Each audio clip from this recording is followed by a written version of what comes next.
It is time for us to speak out, to resist, and to protect those freedoms that we hold dear, that I myself raised my hand and said I will protect and defend. The time for complacency is done. The time for action is right now. I swore my oath to support and defend the Constitution of the United States of America against all enemies, foreign and domestic.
Two more minutes, Witchlings. We're getting...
Hello, hello, hello.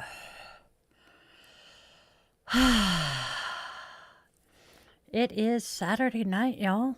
What are we doing? Well, I got some bitching to do. All right, my friends, tonight, as typical, ranting about the current administration. I am hoping that there will be something I can rant about that is not, but hey. Look at the fur. I lint rollered myself. And then somebody decided to come give Mom love. I got the head boops though. All right, my friends, we are covering 3 topics tonight. I'm going to take this Scooby-Doo Band-Aid off. It's rather distracting. That didn't feel good.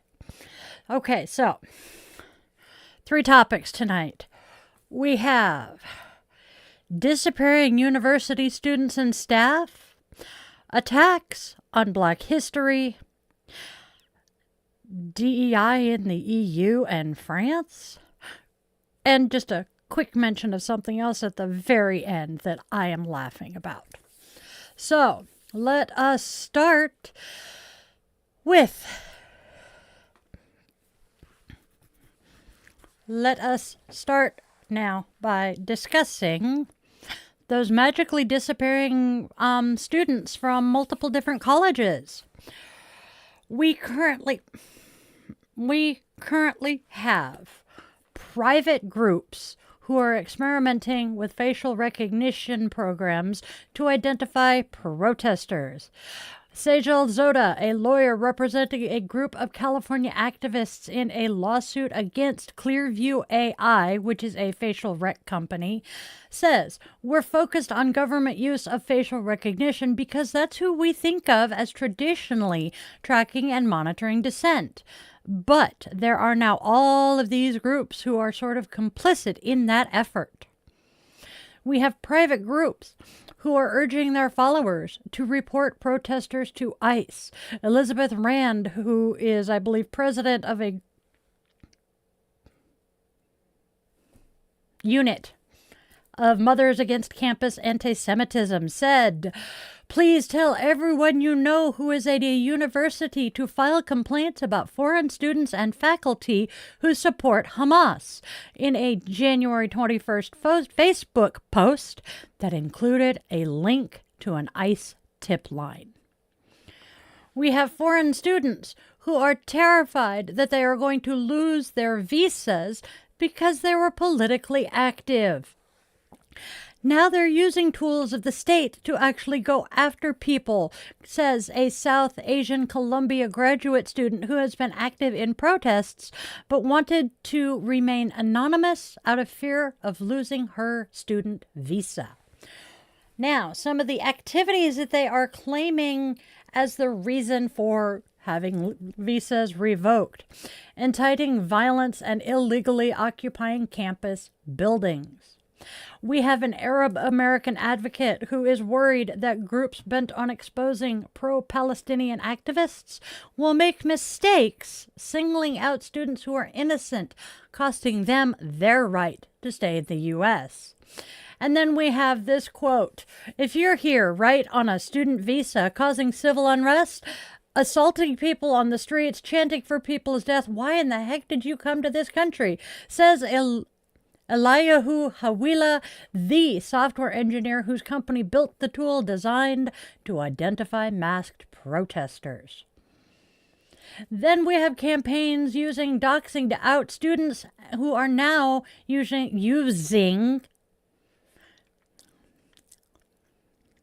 campaigns were using doxing to out students. They are now using facial rec tech and calls to turn people into ICE. What is going on in this frickin' ass country? I don't know. So, we have a University of Minnesota graduate student earlier this week who was arrested at an off-campus residence. Quote, "The university had no prior knowledge of this incident and did not share any information with the federal authorities before it happened," says the school's president, Rebecca Cunningham, in a statement. "The student has not been identified by name, nationality, or visa type, merely that they are not even giving a gender. Merely that they were a student at the Carlson School of Management. This incident follows the arrest of three Columbia University students, as well as students at Brown, Tufts, Cornell, and the University of Alabama." Don't say it. Roll Tide. Anyway, one of said Columbia students, Mahmoud Khalil, is a permanent resident with a valid frickin' green card that has now been revoked. He was born in Syria to Palestinian refugees and is married to an American citizen. He had a valid green card and married a freaking citizen. There is no way they could say he was here illegally. He is currently fighting in federal court the government's efforts to have him deported. Now, of course, Secretary of State Marco Rubio, one of Cheeto Man's lapdogs, told reporters that officials were, quote, going to err on the side of caution in weighing revoking visas. We are not going to be importing activists in the United States. They're here to study. They're here to go to class. They're not here to lead activist movements that are disruptive and undermine universities. So basically he's saying that while they're here, they are not allowed to exercise the constitutional rights that every other frackin' student at that university has. Make this make sense. Then we have the University of Minnesota. They have been under the administration's microscope for weeks. According to the Justice Department, University of Minnesota was one of 10 schools that investigators were visiting to decide whether they had, quote, failed to protect Jewish students and faculty members from unlawful discrimination. There was no discrimination towards Jewish students. Well, okay. I take it back. There was, but it was very minimal, and the students that were doing this were punished. They did have consequences.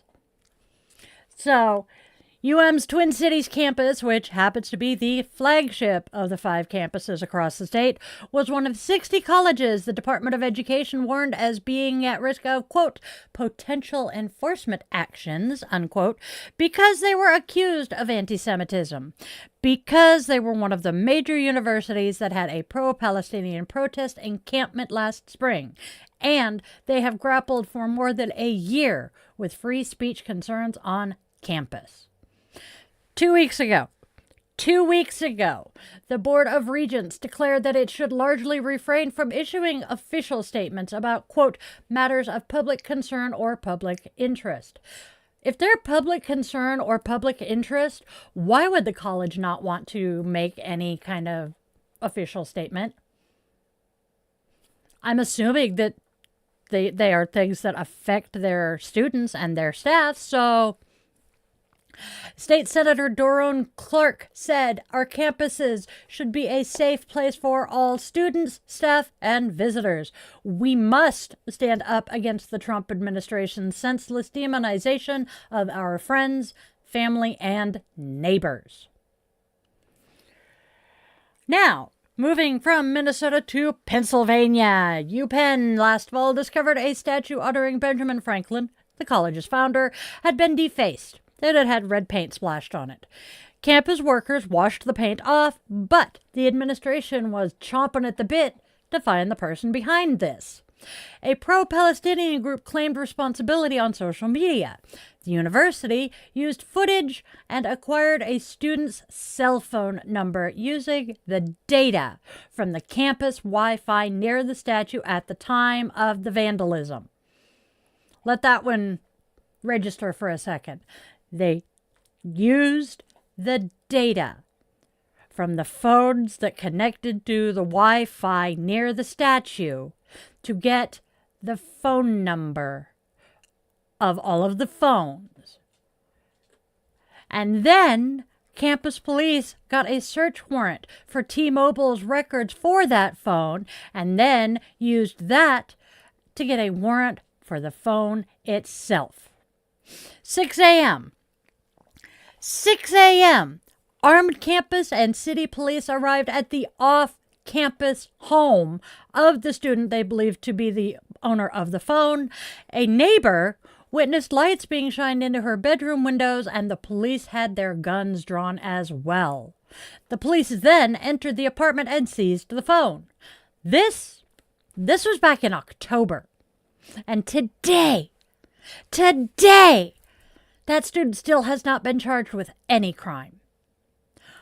This investigation, which is still open, is not the only one where schools have utilized more sophisticated tech and police force to investigate student vandalism and property crimes. Especially those in relation to pro-Palestinian demonstrations. The warrants were first reported on by the Daily Pennsylvanian, the school's independent student newspaper, who, I might add, filed a lawsuit because the police did not file those warrants with a local court initially. Now, these things all happened before Trump was reinstated, and since then, the overbaked Cheeto has made his opinions abundantly clear. He will use his power to force colleges and universities to bow down to his whims and take a hard line on protests, which he calls illegal but are actually constitutionally protected frickin' rights. This administration has sent warnings to 60 universities claiming they could face penalties due to investigations into anti-Semitism and is seeking to deport the protesters themselves. There are at least 9 current or former students and 1 professor who were legally in the country via green cards or visas that have already been targeted, with at least 1 being disappeared off the street by plainclothes officials who refused to identify themselves. Plainclothes, and they refused to identify themselves. Sound familiar to anybody? The administration has did pull $400 million from Columbia University, saying that it would not even discuss giving the money back unless, amongst other things, campus security agents were allowed, quote-unquote, full law enforcement authority to arrest students. So, the school caved, hired 36 special officers given that authority. While the widespread protests and tent encampments of spring 2024 have subsided, there are still pro-Palestinian demonstrations, mostly peacefully, but occasionally there are some acts of vandalism. Due to pressure from federal officials and members of the communities, quite a few universities have begun using tougher and more sophisticated security tactics. Experts are now worried that these tactics could potentially endanger civil liberties and freedom of speech, especially in those cases that students have had their property seized despite not being connected or charged with any crimes. The schools are defending their tactics, claiming that they are necessary to protect safety and fight discrimination. UPenn claimed that the apartment search was necessary to maintain order and safety. How? Why? At 6 a.m. 6 a.m. Unfortunately, a small group of individuals, some of whom may be students, continue to take disruptive and at times illegal actions against the university community, the school claimed in their statement. They continue to flout policies and laws that they think do not apply to them, and then blame their own institution when they encounter consequences. Laws must be enforced uniformly and fairly and are not designed to be waived when they do not suit a particular viewpoint. Can we tell that to the current commander-in-chief? I mean, he seems to think that only the laws he likes apply to him. Let me say this one again. Laws must be enforced uniformly and fairly and are not designed to be waived when they do not suit a particular viewpoint. Now, the fascist Cheeto just abolishes the laws he doesn't like now. New York Times has reviewed documents in seven vandalism cases that had search warrants involved to investigate students involved in protests. A whole whopping 1 has resulted in criminal charges, but all 7 of them were arrested. An incident of campus graffiti in November saw How many? A dozen law enforcement officers searching the family home of 2 George Mason University students who were sisters. Our sisters. 12. A dozen forking officers for the family home.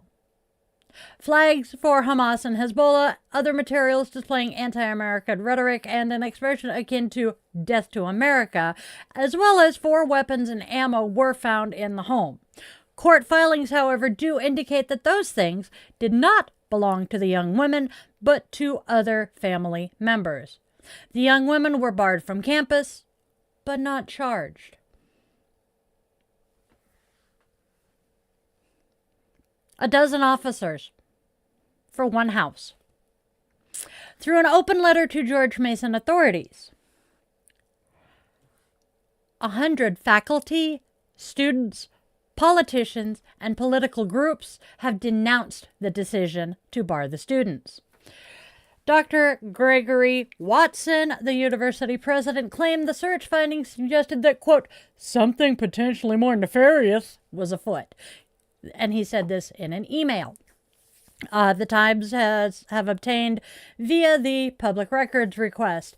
He claimed that the university was actively collaborating with, quote, a number of 3-letter agencies aimed at keeping our campus and, quite frankly, our country safe.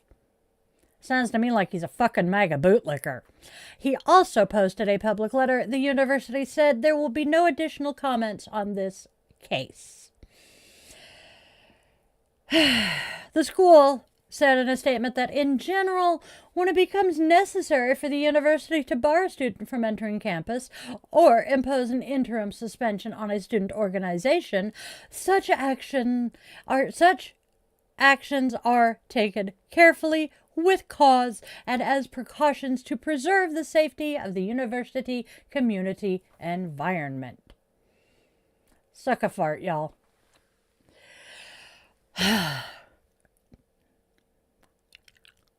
Next topic, y'all. The fascist Cheeto is back on his racist bullshit against DEI again, too. This time, he is after the Smithsonian. The fucking Smithsonian. He is accusing them of not reflecting American history in a new executive order. Not accurately reflecting American history. He does get correct that the Founding Fathers declared all men are created equal, but completely misses that the founders enshrined slavery into the Constitution and declared that enslaved persons are 3/5 of a person for census purposes. Historians, civil rights leaders, and black political leaders have read him the riot act for this. The order, entitled Restoring Truth and Sanity to American History, is the administration's newest move to downplay the ways race, racism, and black Americans themselves have helped form our nation's history. Clarissa Merrick Harris, a professor at the historically black college Morehouse College in Atlanta and historian, says this: it seems like we're headed in the direction where there's even an attempt to deny that the institution of slavery ever existed, or that Jim Crow laws and segregation and racial violence against black communities, black families, and black individuals even occurred. The executive order specifically cites the National Museum of African American History and Culture by fucking name, arguing that the Smithsonian as a whole is engaging in concerted and widespread effort to rewrite our nation's history. Who the fuck is trying to rewrite the history here? Who? What the fuck, people? What the ever-loving fuck? The order argues that a, quote, corrosive, divisive, race-centered ideology had reconstructed the nation as inherently racist, sexist, oppressive, or otherwise irredeemably flawed, instead of celebrating an unparalleled legacy of advancing liberty, individual rights, and human happiness.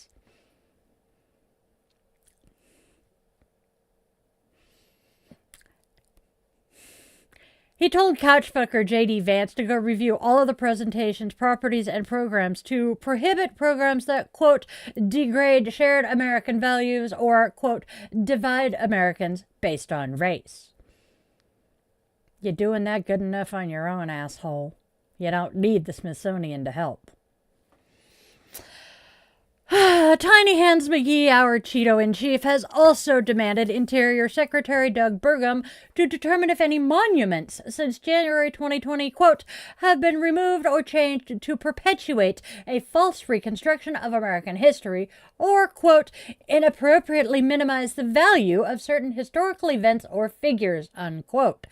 Since he's thrown tantrums over Confederate monuments being removed, a movement that took off after George Floyd was horrifically murdered in May of 2020 by a fucking cop.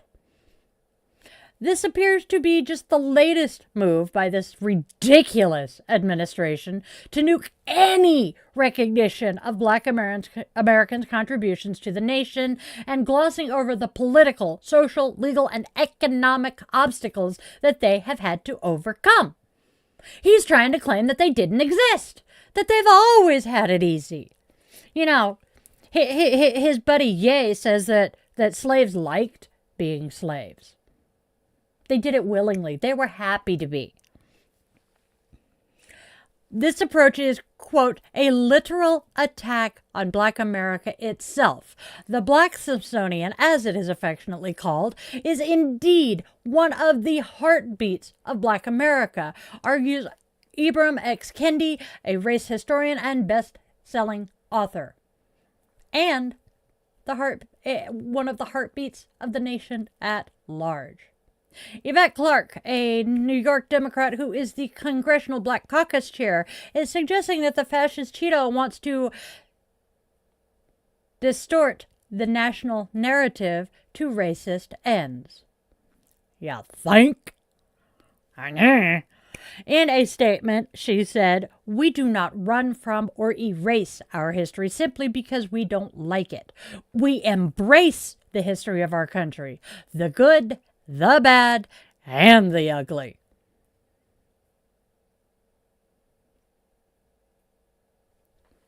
Sorry, I was thinking about the portrait of the fascist Cheeto in Colorado. I know. Ben Jealous, former NAACP president and current leader of the Sierra Club, said museums that focus on specific minority or marginalized groups, enslaved persons and their descendants, women, Native Americans, are necessary because historical narratives from previous generations have misrepresented those people, if they even mention them.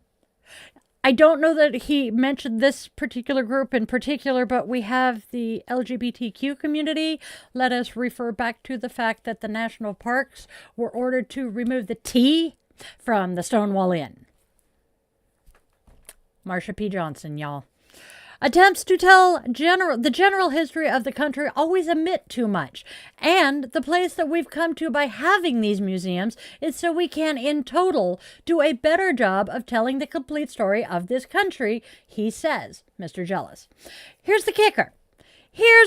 Though, about the Black Smithsonian. When Cheeto Monster first visited the African American Museum in 2017, he declared it a national fucking gem.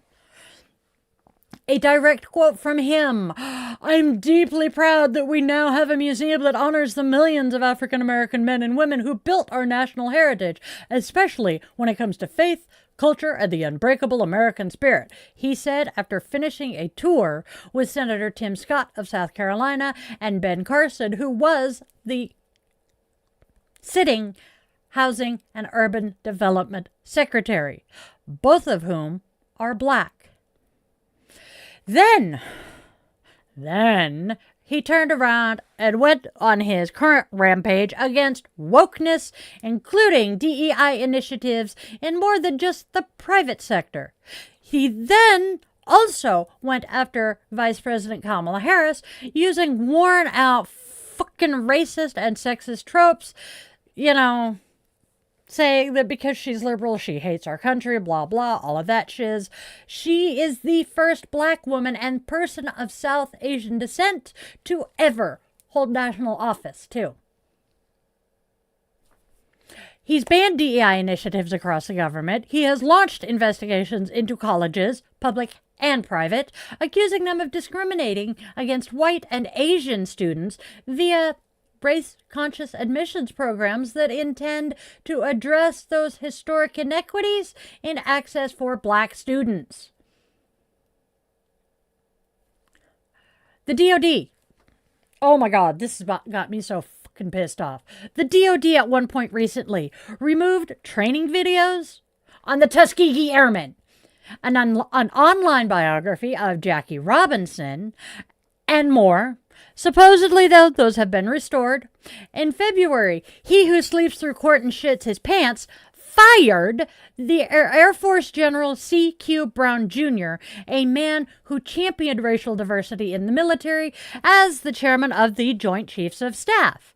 In the fallout of the George Floyd killing, General Brown had spoken publicly about his own experiences as a black man, and he was the second black general to ever serve as chairman. Gee, I wonder why he got fired. This administration has fired diversity officers government-wide, curtailed agencies' Black History Month celebrations, and utterly nuked contracts for and grants for projects as innocuous as planting trees in disadvantaged communities to studying the achievement gaps in American schools. With this attack on the Black Smithsonian, it is suspected that this is all part of a plan to starve the institutions that are telling the actual truth about our country's history of what little resources they get. Many of them, Sanford's Museum of the African Diaspora, the Legacy Museum from Enslavement to Mass Incarceration in Montgomery, Alabama, and the International African American Museum in Charleston, South Carolina, already exist with next to no federal or other governmental funding. Some of them are seriously struggling to keep their doors open as it is. And the cherry on top of the entire DEI shit cake is Mango Mussolini is now trying to tell companies in the EU and France that hold contracts with the U.S. government that if they want to maintain those contracts, they better comply. They better comply with the executive order in the United States. In other words, where there is no jurisdiction over those other countries, banning DEI programs. So, Mango Mussolini seems to think that he could sign an executive order telling the Americans what to do and then make other countries obey it too. Does he not fully comprehend that his reach is only within the borders of his own country? Okay, so he's going to cut off he's going to cancel those contracts. I really don't think those companies are going to cry all that much. Because, well, they'll just get contracts with another country making the same thing, and we're going to be the ones fucked over. You think he cares? Nope. And then, here's the one that makes me smile. Here's the one that makes me smile. The FCC is claiming that they are going to investigate Disney for their DEI practices. Mango Mussolini is planning on taking on the mouse, y'all. We all know how well that went for Ron DeSantis. Yes, he won a couple of his cases against the mouse, but the House of Mouse has some pretty powerful lawyers. And the House of Mouse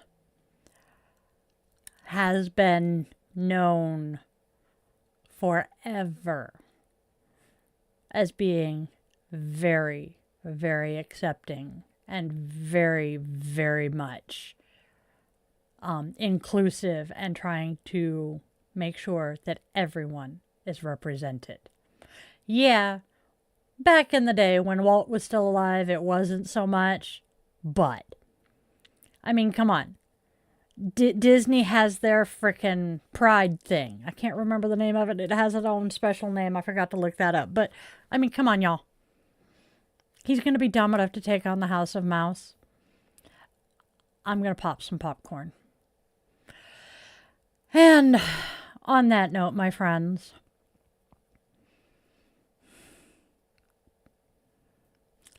stay smart. Keep your head on a swivel. Don't do anything stupid. I'll see you next week.